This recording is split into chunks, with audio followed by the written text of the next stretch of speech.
पाषाण काल लाखों वर्षों तक चला। पत्थरों के औजारों के स्वरूपों के आधार इसे 3 भागों में बांटते हैं: पूरा पाषाण काल, मध्य पाषाण काल तथा नव पाषाण अथवा उत्तर पाषाण काल। पूरा पाषाण काल में औजार पत्थरों को तोड़कर बनाए जाते थे। ये आकार में विशाल होते थे। धीरे धीरे मानव ने इस कला में दक्षता प्राप्त कर ली। सैकड़ों वर्षों के अनुभव व भौगोलिक परिवर्तन के कारण औजारों में बदलाव आया। मध्य पाषाण काल में औजार आग्नेय पत्थरों से अधिक छोटे व पैने बनाए जाने लगे। इनमें कठोर एवं मजबूत पत्थर का प्रयोग किया जाने लगा। नव पाषाण अथवा उत्तर पाषाण काल, इस काल में छोटे पैने तथा अधिक संहारक हथियार बड़े पत्थरों से बनाए जाने लगे। पहले मनुष्य आग के बारे में नहीं जानता था। जब उसने पहली बार जंगल में सूखी लकड़ियों को आपस में तेज रगड़कर आग लगाते हुए एवं पत्थरों के औजारों के निर्माण के दौरान 2 पत्थरों के आपस में टकराने व चिंगारियों को निकलते हुए देखा होगा, तब पहली बार मानव ने 2 पत्थरों के आपस में टकराकर आग उत्पन्न की होगी। यह मनुष्य की पहली सबसे बड़ी उपलब्धि थी। नव पाषाण काल तक आदि मानव ने पशुपालन और खेती करने के प्रारंभिक तरीकों की खोज कर ली थी। अब वह जान गया था कि शिकार के साथ साथ पशुपालन उसके लिए महत्वपूर्ण है। आदि मानव की प्रगति में पहिए की खोज का महत्वपूर्ण स्थान है और यह खोज उसके जीवन यापन के लिए वरदान साबित हुई। इस खोज से मानव ने बड़ी तेजी से प्रगति की। इस खोज से मानव को बहुत सारे लाभ हुए।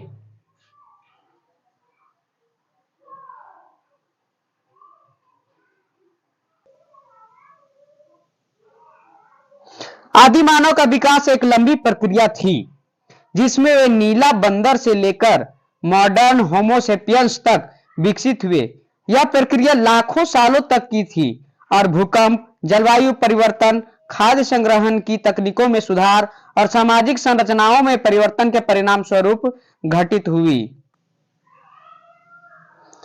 हथियारों का इतिहास प्रागैतिहासिक काल में बड़े ही सरल हथियारों के निर्माण से शुरू होता है। इसमें पत्थर के औजार, लकड़ी के भाले आदि थे। इसके बाद धनुष और वाण का प्रयोग हुआ। यूरोप में करीब 8 लाख वर्ष पूर्व आदि मानव अपने प्रतिदिन के भोजन के रूप में मानव मांस, खासकर बच्चों के मांस का भक्षण करते थे। स्पेन में मिले हड्डियों के जीवाश्म के अध्ययन से यह खुलासा हुआ है। सबसे पुराने पहिए के सबूत 3500 ईसा पूर्व के हैं, जो प्राचीन मेसोपोटामिया में पाए गए थे। इन पहियों को मिट्टी के बर्तन बनाने वाले इस्तेमाल करते थे। हर जगह पहियों को लेकर जो साक्ष्य मिले हैं, उनसे पता चलता है कि पहिया बहुत सी चीजों से अपेक्षाकृत नया आविष्कार है। पहिए के जिस वक्त के सबूत मिलते हैं, उस वक्त तक इंसान पेचीदा समाज विकसित कर चुका था, जिसमें आर्थिक, सामाजिक और धार्मिक प्रणालियां मौजूद थी। जानवरों को पालतू बना लिया गया था और कई सदियों से खेती की जा रही थी। इस दौरान तक हमने सीलने वाली सुइयां, कपड़े, टोकरियां, बांसुरियां और नाव वगैरह बनाना सीख लिया था। फिर पहिए के आविष्कार में इतनी देर कैसी लगी? विशेषज्ञ इस देरी की वजह यह बताते हैं कि पहिए प्राकृतिक तौर पर नहीं पाए जाते।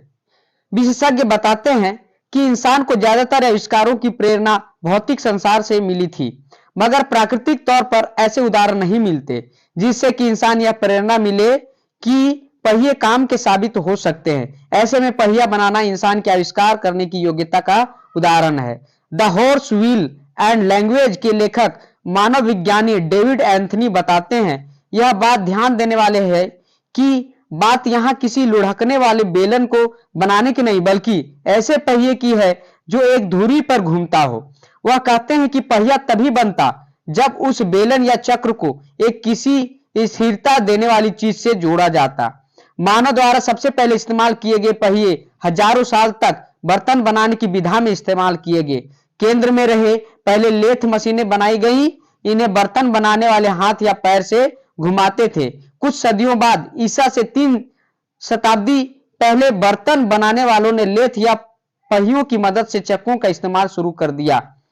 वे भारी पत्थर इस्तेमाल करने लगे ताकि घूमने से ज्यादा ऊर्जा तैयार हो। इसी विचार में संशोधन करके वाहन बनाने की बात सोचना एक चुनौती थी। इसके लिए तेज समझ की जरूरत थी। ऐसा सिर्फ धातु